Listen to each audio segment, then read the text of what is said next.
Hello friends, welcome to my channel. मैं हूं मोनिका गुली और आपके लिए आज का संडे स्पेशल क्विज लेके आई हूं। ये मिक्स क्वेश्चंस क्विज होगा। न्यू स्टूडेंट्स के लिए बता देती हूं, डेली रात को 10 बजे ये लाइव क्विज होता है।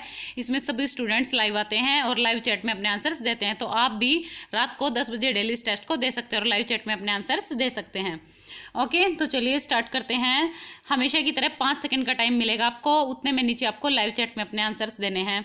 ओके, तो फर्स्ट क्वेश्चन, हरियाणा राज्य में कुल 4 अलग अलग पाई जाती हैं। तो दीजिए इसका आंसर। 5 सेकंड का टाइम है सभी के पास। और हाँ, ये भी बता देती हूँ, ये जो पेपर के क्वेश्चंस है ना, मैंने जो 2020 में फरवरी में पेपर हुआ था ना एलडीसी का, लोअर डिवीजन क्लर्क का, वहाँ से उठाए हैं ये क्वेश्चंस मैंने सारे के सारे। तो अभी इसका आंसर बता देती हूँ आपको। इसका आंसर होगा भौगोलिक विशेषताएं। हरियाणा राज्य को 4 अलग अलग भौगोलिक विशेषताएं पाई जाती हैं हरियाणा राज्य में। नेक्स्ट क्वेश्चन, दमदमा हरियाणा में डैश का नाम है। तो बताइए दमदमा हरियाणा में किसका नाम है। 5 सेकंड का टाइम है सभी के पास, नीचे आंसर दीजिए लाइव चैट में सभी स्टूडेंट्स। चलिए टाइम अप हो चुका है। जिसको पता था उसने आंसर दे दिया होगा। तो इसका आंसर क्या होगा, सबसे बड़ी झील। आपको पता है दमदमा हरियाणा में झील है। नेक्स्ट क्वेश्चन, कुरुक्षेत्र को डैश के पहले श्लोक में धर्म क्षेत्र कुरुक्षेत्र के रूप में वर्णित किया गया। तो बताइए किस पुराण में, रामायण में, महाभारत में, गीता में, किस में पहले श्लोक में कुरुक्षेत्र को धर्म क्षेत्र बोला गया है। दीजिए आंसर नीचे। चलिए टाइम अप होता है। 5 सेकेंड्स कंप्लीट हो चुकी हैं। इसका आंसर क्या होगा, गीता के पहले श्लोक में धर्म क्षेत्र कुरुक्षेत्र के रूप में वर्णित किया गया है कुरुक्षेत्र को। Full form of DMA. तो डीएमए की फुल फॉर्म बतानी है आपको। बताइए आंसर, ए बी सी या डी। फोर्थ का आंसर क्या होगा, दीजिए आंसर जल्दी जल्दी से। बस 5 सेकंड का टाइम है सभी के पास, जल्दी से आंसर दीजिए। चलिए टाइम आप। आंसर मैं आपको बता रही हूँ। इसका आंसर क्या होगा, direct memory access. Okay, direct memory access होती है डीएमए की फुल फॉर्म। पेपर में कई बार पूछी गई है ये, एक बार नहीं, तो इसको अच्छे से याद कर लीजिएगा। Which of the following is not a peripheral device. इसमें से कौन सी पेरिफेरल डिवाइस नहीं है। बताइए कौन सी नहीं है। प्रिंटर, सीपीयू, कीबोर्ड या माउस। तो इसका आंसर क्या होगा, सीपीयू। अब सीपीयू पेरिफेरल डिवाइस थोड़े है ना, ये तो कंप्यूटर का पार्ट है। प्रिंटर, कीबोर्ड, माउस वगैरह है पेरिफेरल डिवाइसेस। तो चलिए next question, what is the shortcut key to undo an action in MS Word. Shortcut key बतानी है आपको एमएस वर्ड की। बताइए किसी भी एक्शन को अनडू करने के लिए, यानी कि कोई चीज़ डिलीट हो चुकी है उसको वापस वगैरह लाने के लिए। तो इसका आंसर क्या होगा, CTRL प्लस जेड। ओके, यानी कि कंट्रोल प्लस जेड को दबाने से अंडू हो जाता है कोई भी एक्शन एमएस वर्ड में। The maximum of dash columns can be inserted in MS word 2010। Hindi वाले ध्यान से सुनो, हिंदी वालों के लिए बता रही हूँ। सॉरी, मैं हिंदी में डालना भूल गई यहाँ पर आज। तो सबसे ज़्यादा कॉलम, ज़्यादा से ज़्यादा कॉलम, कितने कॉलम इंसर्ट किए जा सकते हैं एमएस वर्ड 2010 में। बताइए कितने नंबर ऑफ कॉलम्स इंसर्ट किए जा सकते हैं। 5 सेकेंड्स कंप्लीट। आंसर क्या होगा, 63। ओके, 63 कॉलम इंसर्ट किए जा सकते हैं एमएस वर्ड 2010 में। नेक्स्ट क्वेश्चन, घग्गर की सहायक नदी कौन सी है। बताइए इसका आंसर क्या होगा, एबीसी या डी। बताइए घग्गर की सहायक नदी कौन सी है। चलिए 5 सेकेंड्स कंप्लीट हो चुकी हैं, टाइम अप। इसका आंसर क्या होगा, कौशल्या। कौशल्या नदी इनमें से घग्गर की सहायक नदी है। सहायक नदियाँ सारी आपको पता होनी चाहिए अच्छे से। आपको पता है एचएससी के एक ना एक एग्जाम में क्वेश्चन पूछा ही जाता है। भारत में किस राज्य में पहली महिला राज्यपाल नियुक्त की गई। अब मैं आपको बता चुकी हूँ कि पहली महिला राज्यपाल किससे नियुक्त किया गया था। तो पहले तो आप मुझे नीचे लाइव चैट में आंसर दीजिए या बाद में कमेंट बॉक्स में आंसर देके जाइएगा कि हरियाणा की पहली महिला राज्यपाल कौन थी। तो इसके लिए आपको टाइम मिल चुका है। तो इसका आंसर क्या होगा, यूपी, यानी कि उत्तर प्रदेश राज्य में पहली महिला राज्यपाल नियुक्त की गई थी। Next question, what does a galvanometer measure. यानी कि गैल्वेनोमीटर जो होता है क्या मापता है वो, इनमें से बताइए क्या मापता है। दीजिए आंसर, बताइए जल्दी से। बस 5 सेकंड का टाइम है सभी के पास, जल्दी आंसर दीजिए। चलिए टाइम अप होता है। 5 सेकेंड्स कंप्लीट। तो इसका आंसर क्या होगा, electric current. Okay, electric current, यानी कि जो गैल्वेनोमीटर नाम का यंत्र होता है वो इलेक्ट्रिक करंट को मेजर करता है, यानी कि विद्युत प्रवाह को मापता है। इंपॉर्टेंट है, याद रखिएगा। ये क्वेश्चन भी पेपर में बार बार पूछा गया है। किस भारतीय ने ऑस्कर जीता है। तो बताइए किस भारतीय ने ऑस्कर जीता है। मैं आपको फिर बोल रही हूँ, इसमें लगभग जो 43 या 44 तक जो क्वेश्चन है वो सारे के सारे मैंने लोअर डिवीजन क्लर्क के पेपर से उठाए हैं, जो अभी 2020 में ही हुए थे, स्टार्टिंग में साल के। तो इम्पोर्टेंट है सारे के सारे क्वेश्चन। तो अभी फिलहाल इसका आंसर क्या होगा, ए आर रहमान ने ऑस्कर जीता है। नेक्स्ट क्वेश्चन है, भारत के संविधान में अनुच्छेद 17 क्या है। तो बताइए अनुच्छेद 17 में क्या दिया हुआ है। देखिए जो इंपॉर्टेंट आर्टिकल है ना वो आपको सारे याद होने चाहिए। जल्दी टॉपिक वाइज जीके स्टार्ट करते हैं, उसमें मैं आपको ज़रूर कराऊंगी ये। ओके, तो फिलहाल इसका आंसर क्या होगा, अस्पृश्यता का उन्मूलन। संविधान के अनुच्छेद 17 में क्या दिया हुआ है, अस्पृश्यता का उन्मूलन। जैसे पहले होता था ना, जैसे ये जात वो जात छुएगी नहीं, ये सब, तो इस सब का उन्मूलन किया हुआ है अनुच्छेद 17 में। निम्न में कौन सा हरियाणा का लोकगीत है। तो इनमें से बताइए हरियाणा का लोकगीत कौन सा है। 5 सेकंड का टाइम है, जल्दी से आंसर दीजिए। 12मासा। ओके, जो 12मासा है वो हरियाणा का लोकगीत है। इंपॉर्टेंट है क्वेश्चन, ये भी पेपर में कई बार पूछा गया है। नेक्स्ट क्वेश्चन है, हरियाणवी किस लिपि से उत्पन्न हुई है। अब यहाँ पर लिपि पूछी गई है, भाषा नहीं पूछी गई। तो बताइए हरियाणवी किस लिपि से उत्पन्न हुई है। इनमें से ब्राह्मी, देवनागरी, कलिंग या गुप्त लिपि। दीजिए आंसर। चलिए टाइम अप होता है, 5 सेकंड्स कंप्लीट। इसका आंसर क्या होगा, देवनागरी लिपि से हरियाणवी उत्पन्न हुई है, क्योंकि आपको पता है हिंदी से ही मिलते जुलते शब्द हरियाणा में, तो हिंदी भी देवनागरी लिपि से उत्पन्न हुई है और हरियाणवी भी। एटॉमिक नंबर ऑफ पोटेशियम, यानी कि पोटेशियम की परमाणु संख्या कितनी है। अब जो 40 तक जो एटॉमिक नंबर है ना, जितने भी, वो सारे आपको याद करने हैं साइंस में, क्योंकि वो पेपर में पूछ लिए जाते हैं। तो 40 तक एटॉमिक नंबर सभी को लर्न करने हैं। तो फिलहाल इसका आंसर बता देती हूँ मैं। एटॉमिक नंबर ऑफ पोटेशियम कितना होगा, 19, यानी कि 19। पोटेशियम की परमाणु संख्या 19 है। नेक्स्ट क्वेश्चन, किस अनुशासन में हरियाणा सबसे प्रसिद्ध है। अनुशासन से मतलब यहाँ पर फील्ड है, किस फील्ड में हरियाणा सबसे ज्यादा प्रसिद्ध है। बताइए, कृषि, खेल, अनुशासन या खाना। दीजिए आंसर। चलिए टाइम अप होता है, 5 सेकंड कंप्लीट। इसका आंसर क्या होगा, खेल। किस अनुशासन में हरियाणा सबसे ज्यादा प्रसिद्ध है, खेल में। आपको पता है हरियाणा से कितने ज्यादा खिलाड़ी निकलते हैं, खासकर जो बॉक्सर वगैरह होते हैं, कुश्तीबाज वगैरह होते हैं, ज्यादातर हरियाणा से ही होते हैं। तो हरियाणा को खेल में सबसे ज्यादा प्रसिद्धि हासिल है। हरियाणा को डैश की भूमि के रूप में जाना जाता है। तो हरियाणा को किस भूमि के रूप में जाना जाता है, रोटी, दाल, फल या चावल। दीजिए आंसर। चलिए 5 सेकंड्स कंप्लीट हो चुकी हैं, टाइम आप। इसका आंसर क्या होगा, रोटी। हरियाणा को रोटी की भूमि के रूप में भी जाना जाता है। आपको पता है ज़्यादातर स्टेट्स में चावल वगैरह ज़्यादा खाए जाते हैं, लेकिन हरियाणा में रोटी ही ज़्यादा खाई जाती है।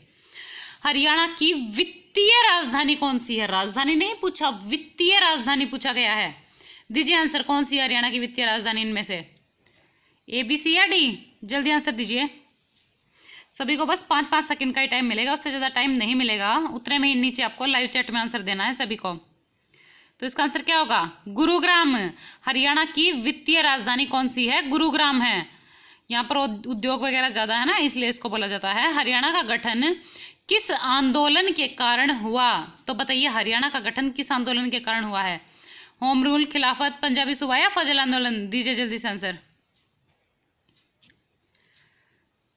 चलिए 5 सेकंड्स कंप्लीट हो चुकी है, टाइम आप। इसका आंसर क्या होगा फिलहाल, पंजाबी सूबा आंदोलन। ओके, पंजाबी सूबा आंदोलन के कारण हरियाणा का गठन हुआ था। Very very important question. ये बाकी आंदोलन तो राष्ट्रीय स्तर पर हुए थे। हिंदी में संध्या पत्रिका की शुरुआत किस प्रसिद्ध लेखक ने की। तो बताइए हिंदी में संध्या पत्रिका जो थी उसकी शुरुआत किस प्रसिद्ध लेखक ने की थी। इनमें से दीजिए आंसर।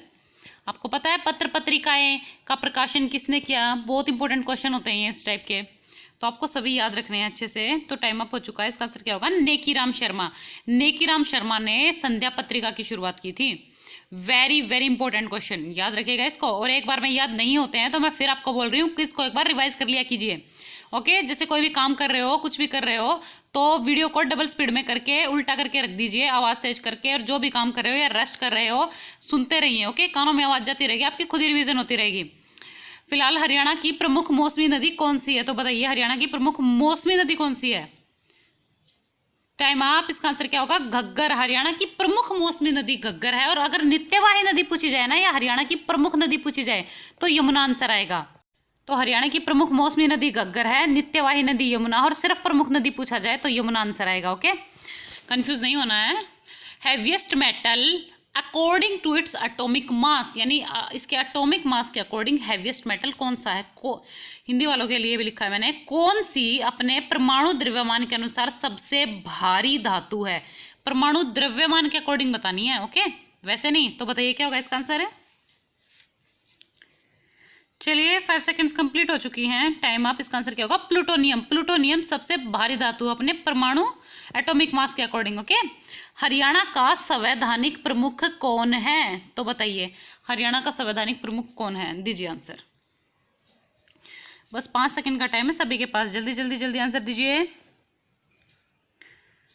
अब देखिए ये क्वेश्चन एक तरीके से ट्रिकी है। इसका आंसर क्या होगा? सत्यदेव नारायण आर्य। ओके, आपको पता है पूरे देश का संवैधानिक प्रमुख कौन होता है? राष्ट्रपति होता है। और राष्ट्रपति के इक्विवेलेंट जो पद होता है राज्य में, वो कौन सा होता है? राज्यपाल का होता है। तो राज्य का संवैधानिक प्रमुख कौन हो गया? वहां का राज्यपाल हो गया, ऑब्वियस। हरियाणा विधानसभा में अधिकतम कितने मंत्री हो सकते हैं? अब बताइए हरियाणा विधानसभा में अधिकतम कितने मंत्री हो सकते हैं? देखिए जहाँ पर जरूरत पड़ती है ना, मैं वहाँ क्वेश्चंस एक्सप्लेन करती हूँ, आपको थोड़ी डिटेल भी देती हूँ। तो जो मैं डिटेल देती हूँ वो इंपॉर्टेंट ही देती हूँ, ध्यान से सुना कीजिए हर चीज़, हर पॉइंट जो भी मैं बोलती हूँ, क्योंकि वो पेपर में पूछा जा सकता है, इसलिए बताती हूँ। तो इसका आंसर क्या होगा? 14। हरियाणा विधानसभा में अधिकतम 14 मंत्री हो सकते हैं। आधुनिक हरियाणा का वास्तुकार किसे माना जाता है?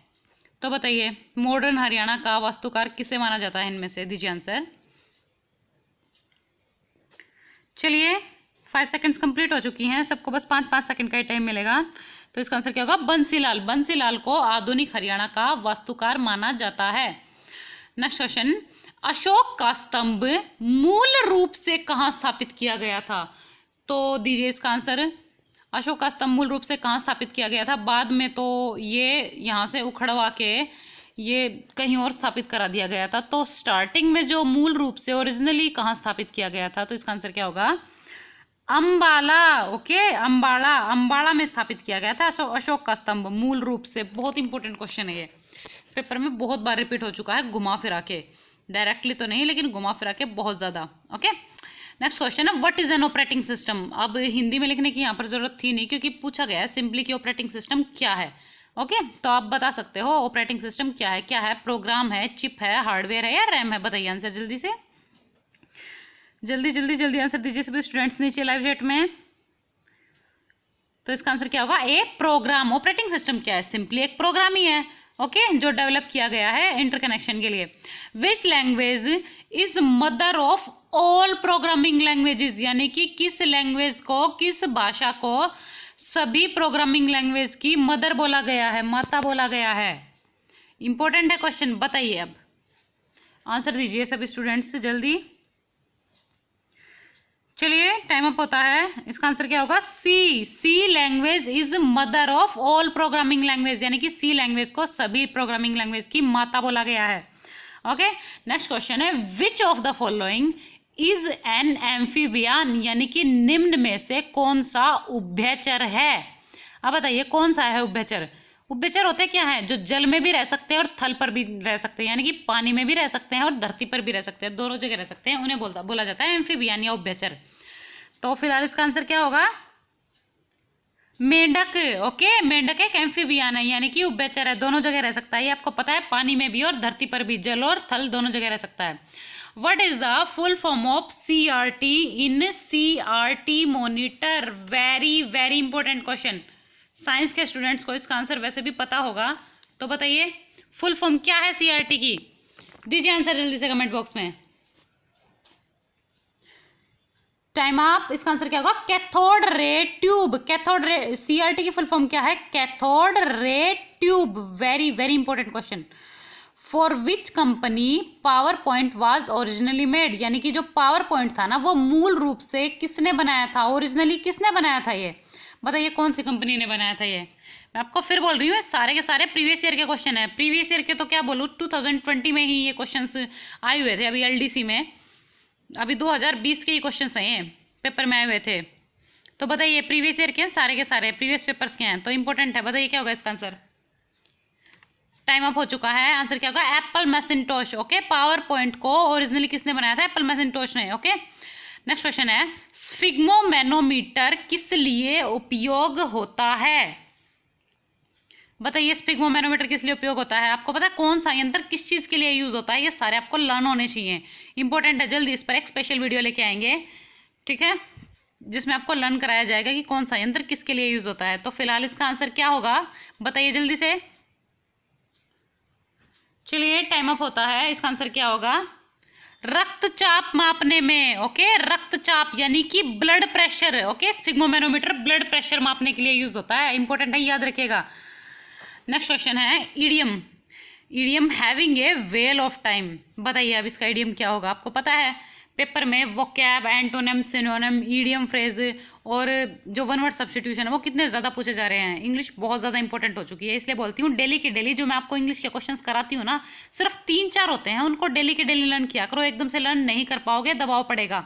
डेली के डेली लर्न करोगे तो दिक्कत भी नहीं होगी। वीडियो को एक बार फिर से रिवाइज करके देख लिया करो, ठीक है। जैसे अभी की 2-3 दिन बाद फिर से रिवाइज कर ली डबल स्पीड प्ले करके, इससे आपको सारी की सारी वोकैब याद हो जाएगी और आपकी रिवीजन भी हो जाएगी। तो चलिए फिलहाल इसका आंसर क्या होगा, to enjoy yourself very much. Okay, having a whale of time यानी कि टू एन्जॉय योर सेल्फ, खुद को बहुत ज़्यादा एंजॉय करना। ओके, उस वैज्ञानिक का नाम बताइए जिसे भारत के वर्षा मनुष्य के रूप में जाना जाता है, यानी कि रेन मैन बोला जाता है। ओके, रेन मैन, वर्षा मनुष्य।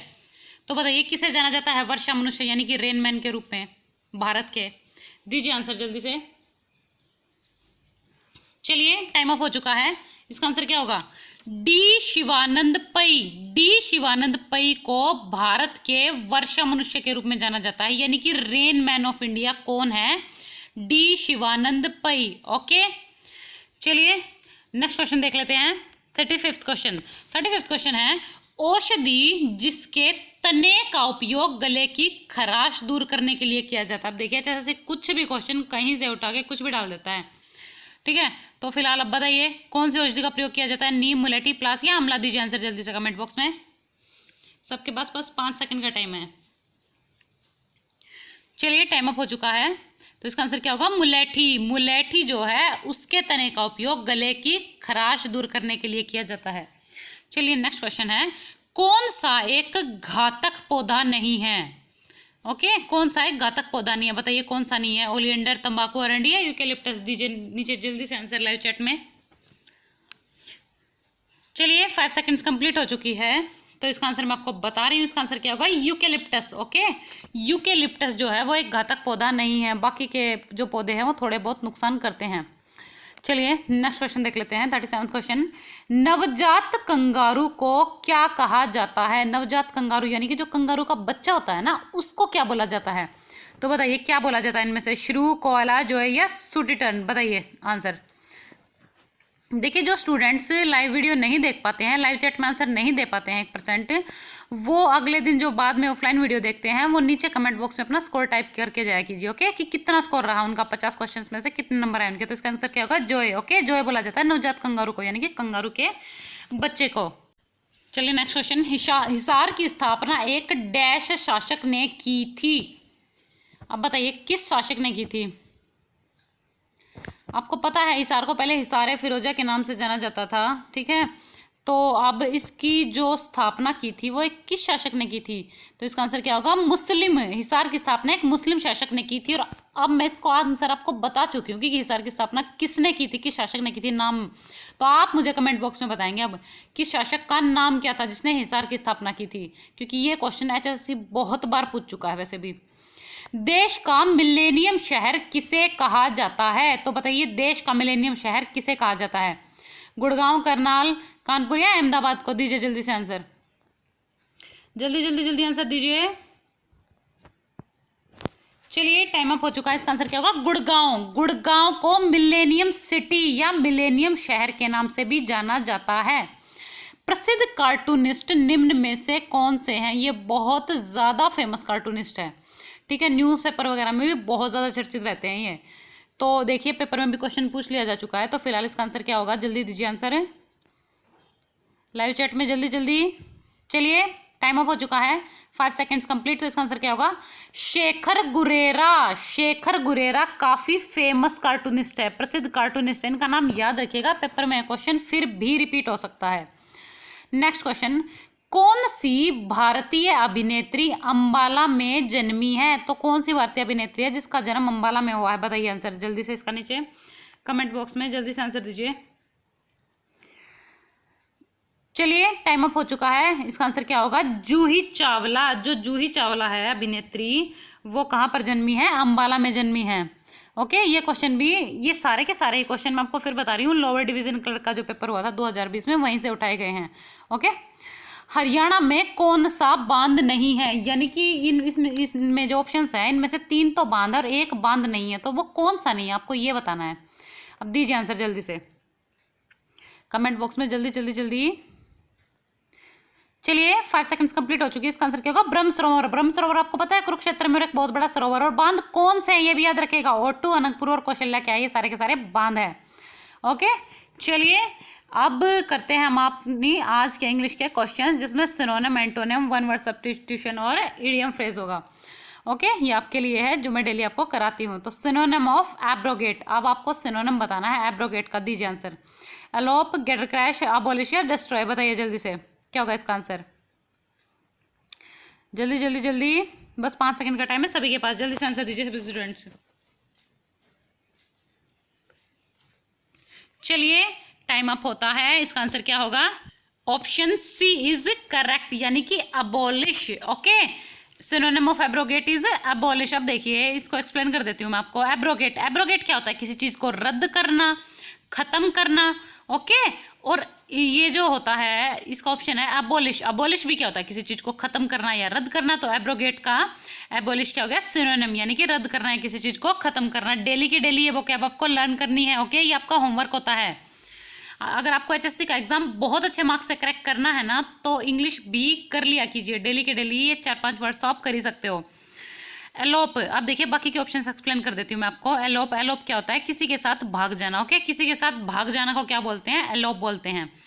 नेक्स्ट ऑप्शन है गेट क्रैश। अब गेट क्रैश क्या होता है? बिना बुलाए कहीं घुसना। ओके, अब आप ऐसे याद कर लीजिए कि गेट को क्रैश कर दिया, यानी कि तोड़ दिया, और गेट तोड़कर कहीं घुस गए, तो ऑब्वियस सी बात है कोई बुलाएगा तो आपका गेट खोलेगा ना। तो गेट क्रैश, तोड़ के घुसे हो तो बिना बुलाए कहीं घुसेंगे, तो इसका मतलब क्या हो गया? गेट क्रैश का बिना बुलाए कहीं घुसना। डिस्ट्रॉय क्या होता है? नष्ट करना है, तो सभी को पता ही है। नेक्स्ट क्वेश्चन है एंटोनिम ऑफ ल्यूसेंट। अब बताइए ल्यूसेंट का एंटोनिम क्या होता है? अब ल्यूसेंट बुक्स तो सबने देखी होगी और पढ़ी भी होगी, लेकिन अभी इसका मीनिंग तो सबको पता होना चाहिए ना।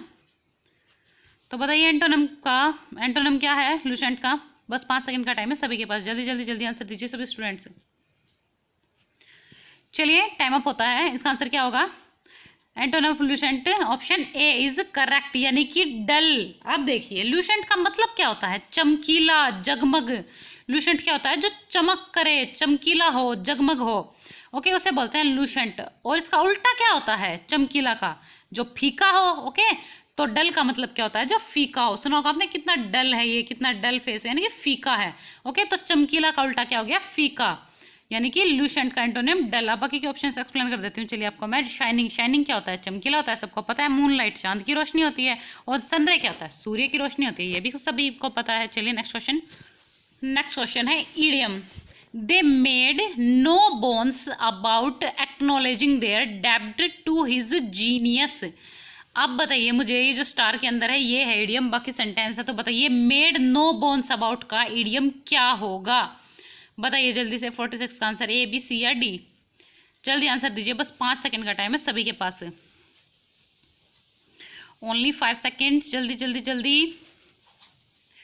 चलिए टाइम अप हो चुका है, इसका आंसर मैं आपको बता रही हूँ। तो इसका आंसर क्या होगा? Option A is correct, did not have any hesitation in. Okay, अब देखिए मेड नो बोन्स अबाउट को क्या बोलते हैं? कोई हिचकिचाहट न होना। ओके, कोई हिचकिचाहट न होना। और did not have any hesitation in, यानी कि कोई हिचकिचाहट ना होना।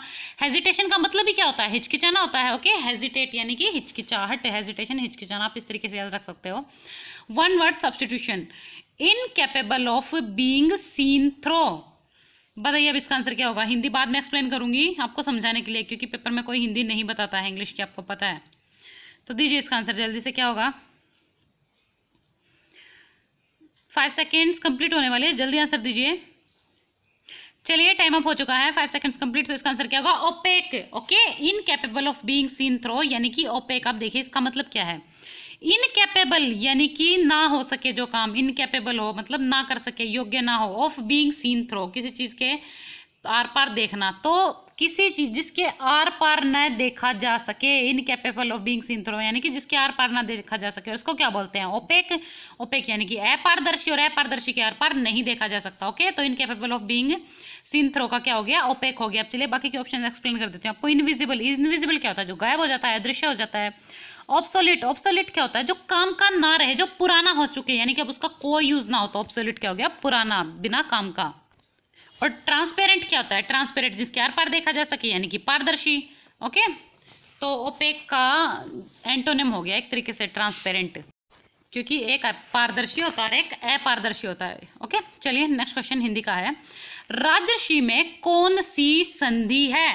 अब देखिए मैं 2-3 दिन से आपको इसी चीज़ की प्रैक्टिस करा रही हूँ जानबूझकर, ताकि ये चीज़ें आपके दिमाग में घुस जाए। वैसे भी हमारा हिंदी का टारगेट है, हमें फुल मार्क्स लेने हैं हिंदी में, हमें एक भी मार्क्स नहीं कटवाना है। इसलिए मैं आपकी एक चीज़ उठाती हूँ, एक टाइप, और 3-4 दिन लगातार उसकी प्रैक्टिस कराती हूँ, ताकि वो चीज़ें आपके दिमाग में बिल्कुल घुस जाएं। ओके, तो फिलहाल इसका आंसर दीजिए। राजर्षि में कौन सी संधि है?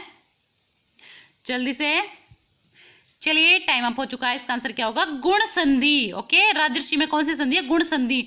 अब मैं आपको बता चुकी हूँ, जब भी कहीं ए या ओ की मात्रा आ जाए वहां पर गुण संधि होती है एक तो, और जहां पर ये शब्द आ जाए ना, जैसे छोटी की मात्रा ऊपर रह चढ़ा, जैसे राजर्षि, महर्षि, सप्तऋषि, वहां भी कौन सी संधि होती है? गुण संधि होती है।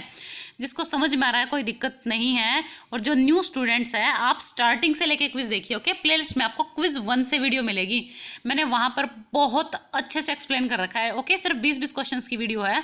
आप प्लेलिस्ट में जाकर न्यू स्टूडेंट्स सारी की सारी क्विज देखिए, क्विज 1 से आप सबको भी बहुत अच्छे से हिंदी समझ आएगी। फिर भी अगर ना आए तो कोई दिक्कत की बात नहीं है, हिंदी थ्योरी के साथ और प्रैक्टिस के साथ मैं आपकी स्टार्टिंग से स्टार्ट कराऊंगी। ओके, सो नो प्रॉब्लम, मैं आपको करा दूंगी हिंदी।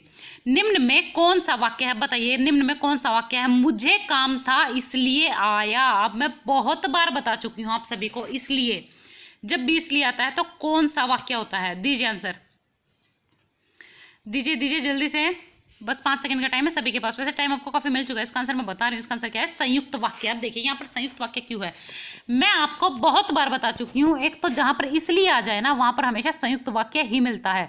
और अकॉर्डिंग टू व्याकरण इसकी मेन जो डेफिनेशन वो है कि वो क्या है, संयुक्त वाक्य कौन से होते हैं? जिसमें 2 वाक्य किसी कंजक्शन से जुड़े हों और एक दूसरे के ऊपर डिपेंड ना करें, यानी कि एक दूसरे, अगर उनको अलग अलग कर दिया जाए तो उनका अलग अलग मीनिंग निकले। अब देखिए, मुझे काम था, इसका मतलब निकल रहा है ना अलग से। हाँ, अब इसलिए जो कंजक्शन है इसके बाद जा रहा है क्या? आया, कोई आया है ना, तो इसका मतलब भी निकल रहा है, तो अलग अलग मीनिंग निकल रहा है, यानी कि संयुक्त वाक्य हो गया। वैसे आप इसलिए को याद रख लीजिए, संयुक्त वाक्य में 2 ही 3 टाइप होती है, वो मैं आपको बाकी की करा भी चुकी हूँ।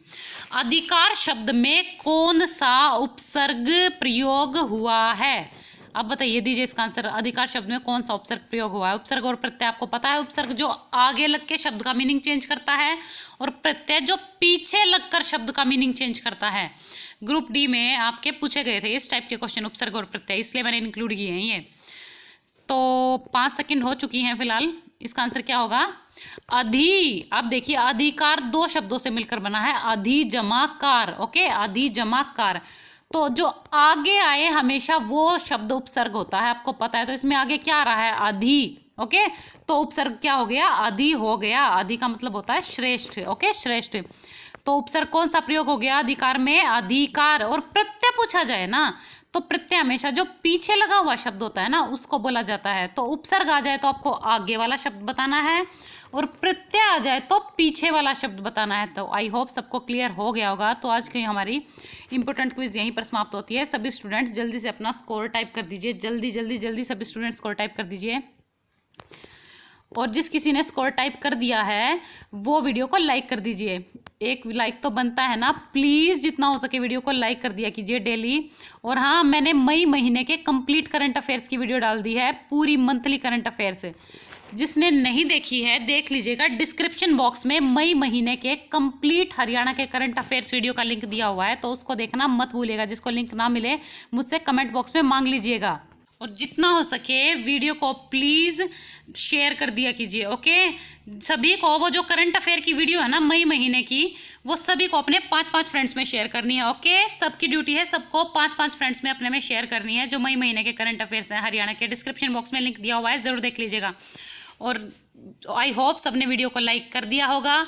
और जो स्टूडेंट्स न्यू हैं चैनल को सब्सक्राइब कर लीजिए। ओके, चैनल को सब्सक्राइब कर लीजिए और बेल आइकन दबाना मत भूलिएगा। और बेल आइकन में 3 ऑप्शंस आते हैं, एक ऑप्शन आएगा ऑल का, आपको उस पर क्लिक करना है, वरना आपको सभी वीडियो की नोटिफिकेशन नहीं मिलेगी।